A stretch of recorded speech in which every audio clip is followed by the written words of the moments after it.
Қараңыздар, әлемдердің Раббысы не деп жатыр? Үкім өзгермейді дейді енді. Сөз өзгермейді дейді. وَمَا أَنَا بِظَلَّامٍ لِلْعَبِيدِ. Сосын ойлап қалмаңдар, сөз өзгермейді дегенде тағы да қарастырылмай ма, Алла рақымды емес па деген. Жоқ. وَمَا أَنَا بِظَلَّامٍ لِلْعَبِيدِ. Мен асылы о бастан мәңгілікке дейін құлдарыма зұлымдық жасаушы емеспін дейді. Мен ешқашан сендерге зұлымдық жасаған жоқпын дейді. Ешқашан. Өздерінің жаратылыстарына қараңдаршы, қайсысына зұлымдық жасаппын мен дейді. Қараңдаршы. Ешкімге әділетсіздік жасалмаған бұл өмірде. Алла тағала әділетсіздік жасамайды ешкімге, қас қағым сәтке де. Сондай-ақ жаңағы сыйды бергелі тұрған кезде де, жәннаттағы бір сауаптар дәрежелерді беретін кезде де, жаңағындай адам келеді, садақа сұрайды біреу. Сол бермеген кезіңде мен ба әділетсіз жасап тұрған дейді Алла тағала. Бермедің ба? Біз кейде ойлаймыз, ол міндетті түрде Алла тағаланың өзі келмейді ғой. Көрдіңіз бе қандай мәселе? Адам түсіну керек қой. Алла тағала жаңағы нәрсені біреу арқылы жібереді ғой. Біреу барып сұрайды, біреу қарыз сұрайды. Мысалы бір хадисіл қудсиде пайғамбарымыз саллаллаху алейхи айтады, Аллах тағала айтады дейді: "Инналлаха азза ва джалла яқулу". Аллах тағала былай деп айтқан дейді. Жаңағы қудси хадисте. Я ибн Адам, ей адам баласы. Қарыз қалай келтірген? Сахих Муслимда. Маритту фалам тағудни. Мен науқастанған кезде көңілімді келіп білмедің ғой дейді. Сонда жаңа құл айтады дейді қияметте: Я Рабби кайфа, я Раббым қалайша? Ва анта Раббул аламин. Сен әлемдердің Раббысың ғой, мен қалай? Сен ауру, зиярат ету деген нәрсе келмейді ғой. Сен пәксің ғой, Раббым. Сонда айтады: Ама ғалимта, сен сонда білмедің бе дейді. Анна абди фуланан марида фалам тағудху. Пәленше деген құлым сен білетін. Ауырып қалғанын естідің, барып көңілін сұрамадың дейді. Қараңыздар. Анна кала ғуттаху. Егер де сен оның барып көңілін сұрағанда, лаважаттани индаху дейді. Оның қасынан мені табар едің ғой деген. Яғни жаңағы дайындап қойған дәрежені, сауапты, кешірімім, енді сен білмейтін нәрселер көп жақсылықтан. Соның бәрін табар едің ғой деп жатыр да. Сонда кім зұлымдық істеп жатыр бұл жерде? Біз өзімізге өзіміз зұлымдық істеп жатырмыз. Садақа беретін кезде бермедің ба? Жәннаттан отказ жасап жатсың. Жәннаттың белгілі бір бөлігінен, белгілі бір дәрежелерінен не істеп жатырмыз? Отказ жасап жатырмыз. Отказ деген сөзден түсінікті болғаннан кейін айтып жатырмын да. Қарыз бермей қалдың ба? Отказ жасадың. Біреуді кешіре алмадың ба? Алла тағаланың кешірімінен отказ жасап тұрсың. Қалай сен біреуді кешіре алмай тұрсың? Сосын Алладан кешір дейсің. Қалай ол? Қалай бұны ұйқастыруға болады? Біреуге рахмет алмайсың, сосын Раббым маған рахметші дейсің. Қалай бұны үйлестіруге болады? Қалай? Кім әділетсіздік жасап жатыр бұл жерде? Адам әділетсіздік жасап жатыр. Сол әділетсіздіктерімізді жасыруда Алла тағала әлі кешіргелі тұрды. Міне құрметті бауырлар, Аллах тағаланың қасында үкім шыққаннан кейін, ол үкімі, Алланың сөзі еш өзгермейді. Және Аллах тағала құлдарына әсте әділетсіз емес дейді.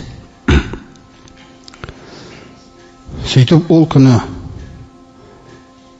Яума нақулу ли джаханнама халим талаати. Аллах тағала уәде берген: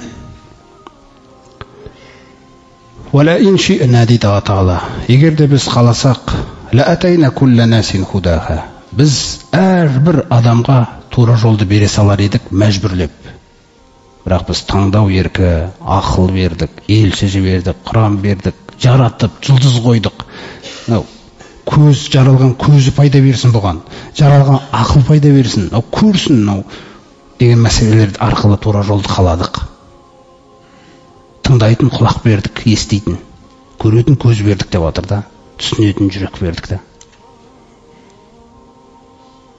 Міне сондықтан, егер де біз қаласақ еді дейді, әрбір адамға тура жолға бере саладық дейді, әрбір адамға, мәжбүрлі түрде. Онда мәжбүрлі берілгендерге сауап бәрібір болмас еді. Өйткені ол робот сияқты істейді да. Бұл жерде жүрекпен істеу керек. жүрек сезу керек та бұны. Ғайыптағы нәрселерді жүрек сезу керек та. Уәде етілген нәрсені көріп, қуану керек, садақа беру керек. Көзбен көрбейсің. Ескертілген тозақтан қорқып, жылайсың, кешірім сұрайсың. Осындай жүректер жұмыс жасасын деп жаратқан Алла Тағала жердің бетінде.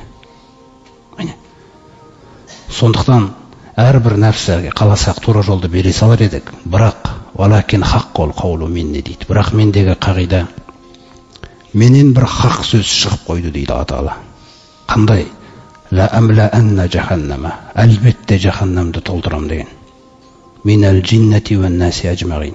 Жындар мен адамдардың барлығымен.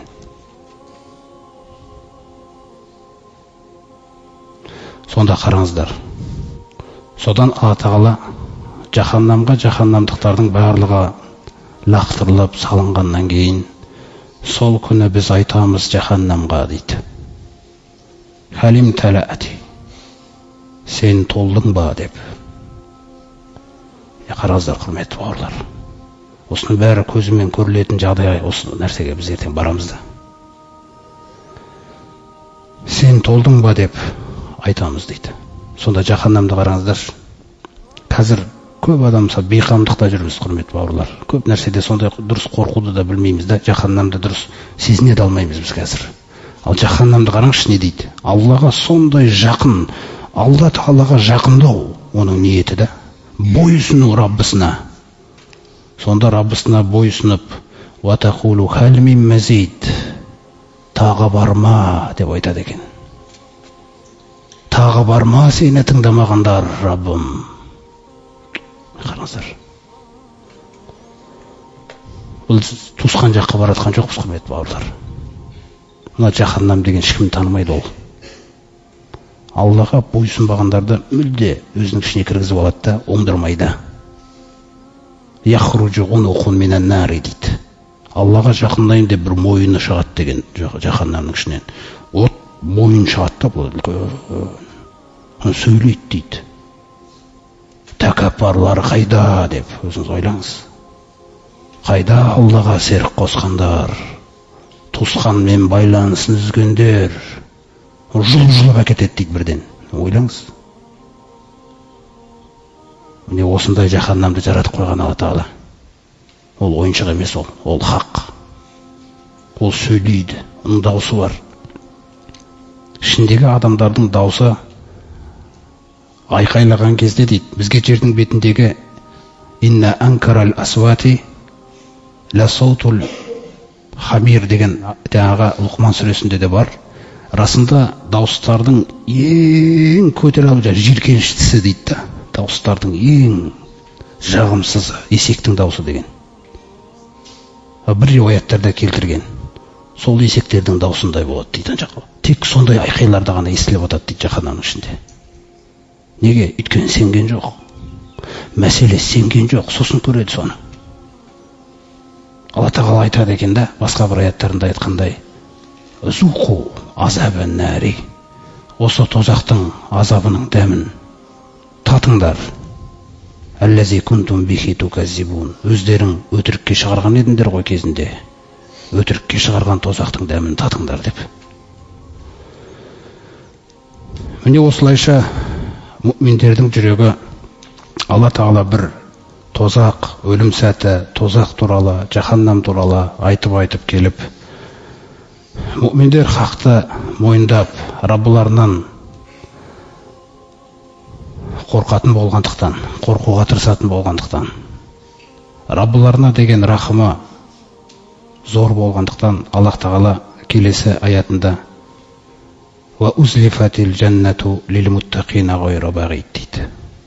Осындай жағдайлар болып атқан кезде тек бұл емес қияметтің көрінісі, бұл азап жағы ғой дейді. Мына жақта бақыт болып отыр дейді. Сонда жәннат та жақындатылады дейді. Өзіңіз ойлаңызшы. Жәннат келатыр енді. Жәннат та жақындатылды дейді. Кімдерге, Раббым? Лил муттақина. Сол Құранда қайта айтатын тақуалар ғой. Тақуаларға дейді. Тақуаларға жәннат жақындатылды дейді. Гайра бағид. Алыста емес, жақын тұр дейді. ана адамның, мұсылманның өзі мұмин, иман деген нәрсені түсінгеннен кейін бір-бір үшін жаралған нәрсе ғой. Екеуі кездесіп тұрды. Соңғы сәт қиямет. Дүние біздің орнымызда емес, құрметті жамағат. Бұл тек емтихан орны да. Сенің жүрегің жәннат үшін жаралған. Көздеріңді Алла Тағала сол жәннат үшін жаратқан. Соны іздесін деп, ана құлағыңды сол жәннатқа кіргізетін амалдарды естіп алып сол жаққа барсын деп жаратқан. Тұла бойыңды сол жәннатты іздеп, сәжде жасап, рукуғын жасасын деп жаратқан. Алла жолында жүрсін деп, жақсы істер жасасын деп. Сен аңсап жүрген нәрсе жәннат. Біз бұл дүниеде Алла Тағала мүмкін бір қиыншылықтармен сынар бізді, бірақ біз ештеңе жоғалтпаймыз. Бірақ жәннатты жоғалтып алу деген қиын да. Негізгі бара жатқан жағымыз сол жәннат. Міне құрмет, тек осы жәннат қана сізді керемет адам қылып шығара алады. Осы жәннатқа ғашық, кәдімгідей жүректі беру керек те бұған. Бұл армандайтын нәрсе емес, бұл қалайтын нәрсе ісіңмен да. Бұл сөзіңмен қалайтын нәрсе, ісіңмен, ақшаңмен, денсаулығыңмен, көлігіңмен қалайтын нәрсе. Бұл көріну керек, сіздің бұны қалап тұрғаныңыз бұл өмірде. Күнделікті өміріңізде көріну керек ол. Ол былай ғана сұрай салатын нәрсе емес. Алла Тағала Құранда айтқандай, лейса бияманиюкум, әсте сендердің армандарың өтпейді дейді бізге. Міне, амал.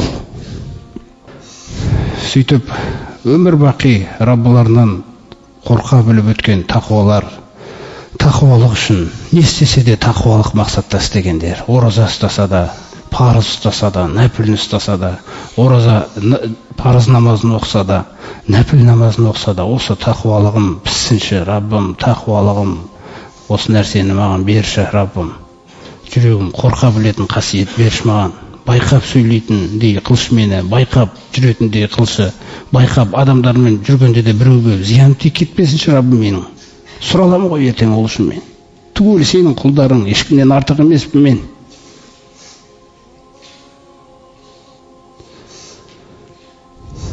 Міне солар сол аңсаған сәтіне Алла Тағала жәннатты жақындатып келатқанда, олардың көздері оны көріп, екі таза нәрсе бір-біріне жаралған жақындап келатыр да.